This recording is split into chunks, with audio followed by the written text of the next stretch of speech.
Hello, dear friends and subscribers. This is your host Ram, live on the Cricket Happening Show here on YouTube.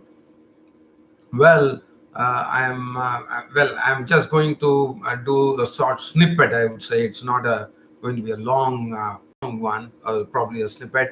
So let's first head to New Zealand, where I just see that it's some live updates coming here. England have been bowled out. It's the innings break right now at the Mount Ganui in the first test match between England and New Zealand. The second day today, and right now it's the innings break as the Englishmen have been bowled out for 353. The last wicket to go was two clean bowled by Wagner, and Wagner had taken 3 wickets. So it's basically Tim Southee and Wagner doing a good job today. Wagner getting hits for 90, 32 overs, 7 maidens, 90 runs and 3 wickets.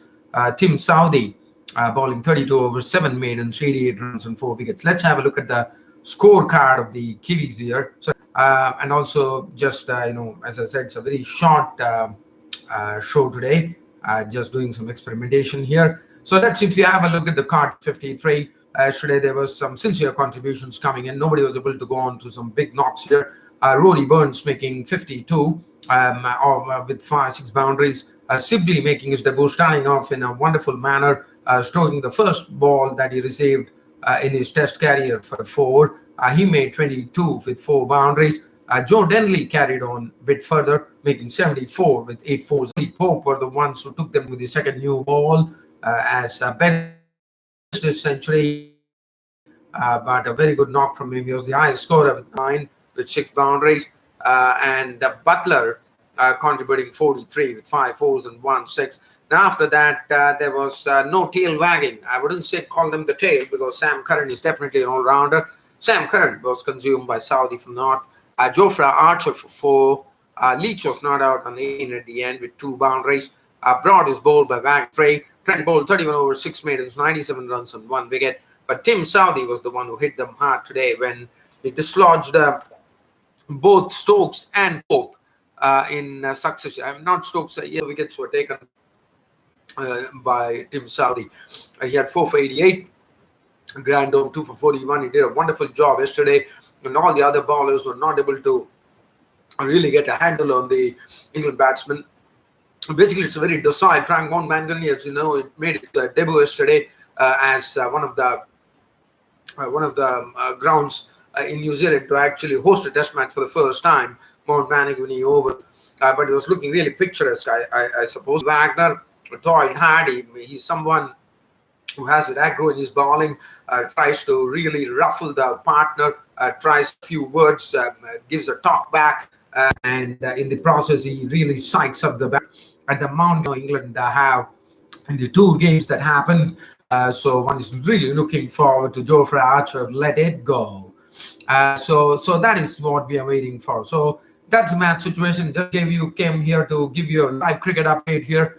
England winning the toss, selecting to bat today. On the second match, that Pakistan were bowled out for 240. They young tearaway at the age of 16. The young pace bowler Naseem Shah. And today one could really have a glimpse of it. I really saw him in action today, and he definitely is pretty quick, and he actually bowled the fastest delivery for these 2 days. I mean, considering that the Aussies bowled, especially looking at the way Naseem Shah at the age of 16 is generating such amount of pace, is really a sort of a refreshing thing to watch. We'll come back to that. In the meanwhile, I can give you a live cricket update coming here as we are on session 1 today on day 2. Are giving them a really a very, very firm reply. Right now, I do see the Aussies have moved on to 78 for none. The openers are giving them a tough time. David Warner has moved on to have a look at the Pakistan scorecard right now.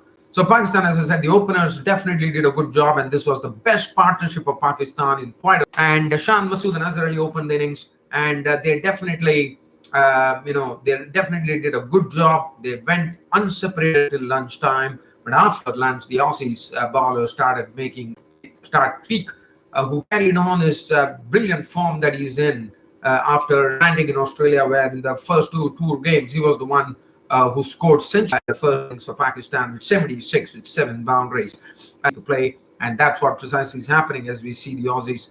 As I said, they were 70. They're currently placed at 78 for none.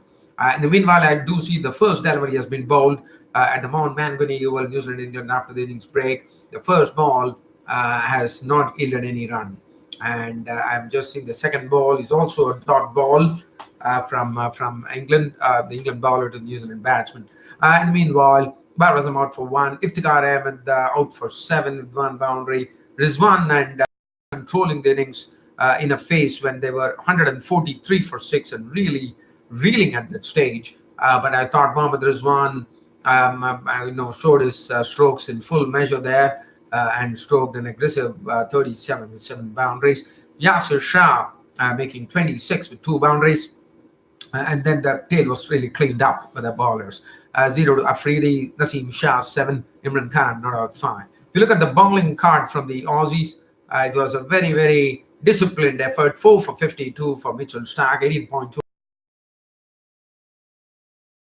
6 bowled superbly, I thought. Cummins did his job perfectly, coming and giving them the breakthrough there. 22 over 7 made it 360 for Cummins. Netherlands 4. And Stephen Smith wheeled his arm over for just 1 over where he gave away 6 runs. The bowling, and as I said right now, we are seeing that the Aussies are marching along steadily.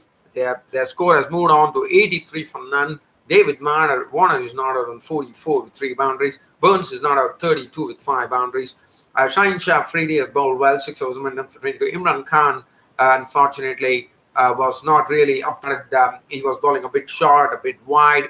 As a pace bowler, Wasim Akram, the commentator's box, very rightly mentioned, he should be actually coming close to the stumps and bowling. On the other hand, Imran Khan was seen coming wide of the crease, and Wasim Akram, the commentator, the guest commentator in the Aussie, Naseem Shah, he had a look at him, as I said, this young 16-year-old bloke has already made waves on the Australian tour. I would really commend Azhar Ali, the captain, for doing this. He's using him in short bursts, not really wearing him off. He's just 16 years of age, but he has been running in beautifully. He has a nice action. He has a sort of wide arm action, one could say. He really bounces the ball well, and as I said, he has bowled the fastest ball in these 2 days that has happened compared to the Aussie bowlers. Even Cummins could not come to that. Actually, he bowled at the Pakistan captain using Naseem Shah in a very intelligent manner, using him in short bursts right now. 4 overs, no made and none for 9 at the Gabba, at the Woolan Gabba, as we call it, Brisbane Cricket Ground. It's day 2 happening here at the Gabba. So, as I said, dear fans, this was just a sort of a test. I think it was a very, very short one. Hope you all enjoyed this very live cricket broadcast. Let's just before I go, let me give you a live cricket update as to what's happening at the Mount Manganese Oval between New Zealand and England. Whereas Stuart Broad started up the first over, he has ended up with a maiden over the second over of the innings, and those 2 balls have been dot balls. So I'm leaving you, dear friends and subscribe right now. You can catch up with me. I'll be uploading this video on cricket-status.com. Thanks for your company as always, and I'll catch up with you guys during the weekend, probably tomorrow as well, subject to time. It's been a pleasure bringing you this nice